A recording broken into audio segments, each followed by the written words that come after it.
Hello बच्चों, let's see the question.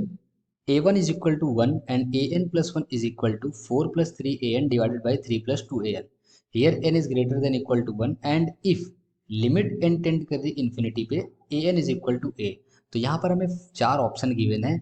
Option A जो given है √2 गिवन है, ऑप्शन बी जो गिवन है -√2 गिवन है, ऑप्शन सी जो गिवन है 2 गिवन है और ऑप्शन डी जो गिवन है नन ऑफ दीज गिवन है। तो हमें इसमें ये लिमिट सॉल्व करके हमें ये बतानी है कि इस लिमिट की वैल्यू कितनी आएगी। सो जो की कंसेप्ट हम लोग यूज़ करेंगे इस क्वेश्चन को सॉल्व करने के लिए, जो की कंसेप्ट हम लोग यूज़ करेंगे इस क्वेश्चन को सॉल्व करने के लिए, हम लोग यहाँ पर कुछ बेसिक लिमिट की प्रॉपर्टीज़ यूज़ करने वाले हैं।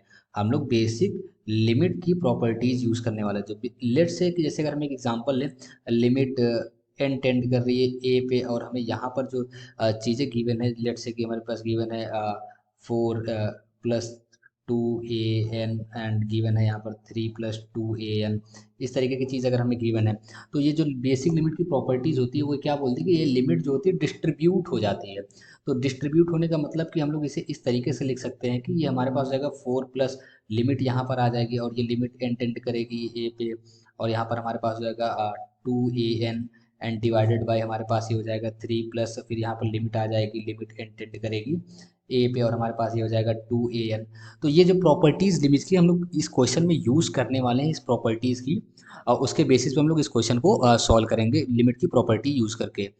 क्वेश्चन में जो कुछ डेटा गिवन है, जैसे गिवन है कि हमें a1 is equal to 1 given है हमें और an plus 1 is equal to हमें गिवन है 4 plus 3an divided by 3 plus 2an, हमें ये चीज़ गिवन है। उसके बाद हमें क्वेश्चन में एक चीज़ और गिवन है, हमें गिवन है लिमिट एन टेंड कर रही है जब इन्फिनिटी पे, तो हमें यहाँ पर गिवन है ए एन की वैल्यू हमें ए के इक्वल गिवन है। ये डेटा हम यूज़ करके इस क्वेश्चन को सॉल्व करने वाले हैं। अच्छा, यहाँ पर एक चीज़ हमने ये देखा कि यहाँ पर क्वेश्चन में गिवन है, जैसे लेट से कि हमें limit n n tend to infinity a n calculate करनी है, तो यहाँ पर लिमिट एन टेंड कर रही है इन्फिनिटी पे ये ए एन। अगर ये हम इसको इक्वल लिख दे, लिमिट एन टेंड कर रही है इन्फिनिटी पे ए एन प्लस 1 के अगर इक्वल लग दे, अगर कोई भी चीज़ कोई भी वैल्यू अगर इन्फिनिटी पे टेंड करती है तो हमें एग्जैक्ट वैल्यू नहीं मालूम होती है। तो वहाँ पर चाहे हम लोग ए एन ले लें, ए एन प्लस 1 ले लें, ए एन प्लस 2 ले लें, तो कुछ भी ले लेंगे वो चीज़ें इक्वल होने वाली है। लेकिन यहाँ पर क्वेश्चन में जो डेटा गिवन हमें ए एन प्लस 1 है, इसलिए से इस वजह से हमने इसे ए एन प्लस 1 के इक्वल लिया है। तो अब जब यहाँ पर हमने लिमिट एन टेंड कर रही है ए एन प्लस 1 पे, तो यहाँ पर हम लोग यूज़ करेंगे इस डेटा को जो ऊपर गिवन है ए एन प्लस 1 की वैल्यू।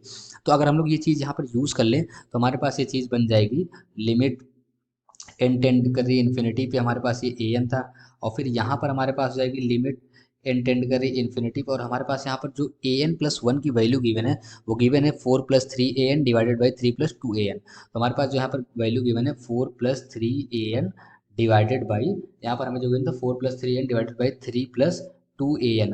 तो हमें ये चीज़ गिवन थी और यहाँ पर फिर हम लोग लिमिट्स की बेसिक प्रॉपर्टीज़ यूज़ कर ले रहे हैं, तो हमारे पास ये लिमिट डिस्ट्रीब्यूट हो जाएगी, ये हो जाएगी 4 प्लस फिर यहाँ पर लिमिट आ जाएगी ऊपर और ये एन टेंड करेगा इन्फिनिटी पे और हमारे पास ये हो जाएगा 3an और फिर यहाँ पर डिवाइडेड बाय हमारे पास हो जाएगा 3 प्लस और फिर यहाँ पर लिमिट आ जाएगी, लिमिट एन टेंड कर रही इन्फिनिटी पे और हमारे पास ये हो जाएगा 2an और ये किसके इक्वल हो जाएगा, ये इक्वल हो जाएगा लिमिट एन टेंड कर रही इन्फिनिटी पे, ये हो जाएगी an के इक्वल हो जाएगी। अगर हम लोग इसे और सॉल्व कर ले, अगर इसे फर्दर और सॉल्व कर ले तो हमारे पास 4 और हमें यहाँ पर क्वेश्चन में एक चीज़ ये गिवन था कि लिमिट एन टेंड कर रही इन्फिनिटी पे ए एन, ये किसके इक्वल है, ए के इक्वल है। मीन्स अगर ये चीज़ हम यहाँ पर लिख ले, लिमिट अगर एन टेंड कर रही इन्फिनिटी पे अगर ये ए एन है तो ये जो इक्वल होगा ये इक्वल होगा हमें ए के इक्वल होगा। तो अगर ये चीज़ हम यहाँ पर देख ले, अगर इसका यूज़ कर ले हम लोग, तो हमारे पास हो जाएगा 4 और प्लस हमारे पास यहाँ पर हो जाएगा 3a हो जाएगा और यहाँ पर डिवाइडेड बाई 3 प्लस 2a हो जाएगा। तो ये चीज़ हो जाएगी और यहाँ पर हमें क्या गिवन है, यहाँ पर गिवन हमें लिमिट एन टेंड कर रही इन्फिनिटी पे ए एन। तो अब यहाँ पर अगर हम लोग फर्दर से और सिंप्लीफाई कर ले तो हमारे पास जो यहाँ पर लिमिट गिवन थी, लिमिट एन टेंड कर रही इन्फिनिटी पे और ये ए एन गिवन था, ये किसके इक्वल आ गया था, ये हमारे पास इक्वल आ गया था 4 plus 3a divided by 3 plus 2a, हमें इसके इक्वल गिवन था। तो हम यहाँ पर क्या करेंगे, हमें क्वेश्चन में गिवन थी कि लिमिट एन टेंड कर रही इन्फिनिटी पे ए एन जो है हमारे किसके इक्वल गिवन था, ए के इक्वल गिवन था। तो यहाँ पर हम ये वैल्यू यूज़ कर लेंगे, यहाँ पर ए रख देंगे, ए किसके इक्वल हो जाएगा 4 plus 3a divided by 3 plus 2a। तो यहाँ पर वन नीचे लिखा होता है, जैसे कि मेंशन नहीं होता, लेकिन हम लोग इसे मेंशन कर दिए यहाँ पर। क्रॉस मल्टीप्लाई कर देंगे तो हमारे पास ये हो जाएगा 3a+2a² is equal to 4+3a। तो यहाँ पर और सिंप्लीफाई करेंगे तो 3a से 3a कैंसिल हो जाएगा, और यहाँ से 2 से ये 4 कट जाएगा, तो मीन्स हमारे पास यहाँ पर आ जाएगा a² इज इक्वल टू 2 आ जाएगा। तो मतलब यहाँ पर हम अगर इसे और सिंप्लीफाई कर लेंगे तो हमें a की जो वैल्यू मिलेगी वो मिलेगी +-√2। मीन्स हमें एक यहाँ दो वैल्यू मिली, एक तो मिली √2, एक तो मिली -√2।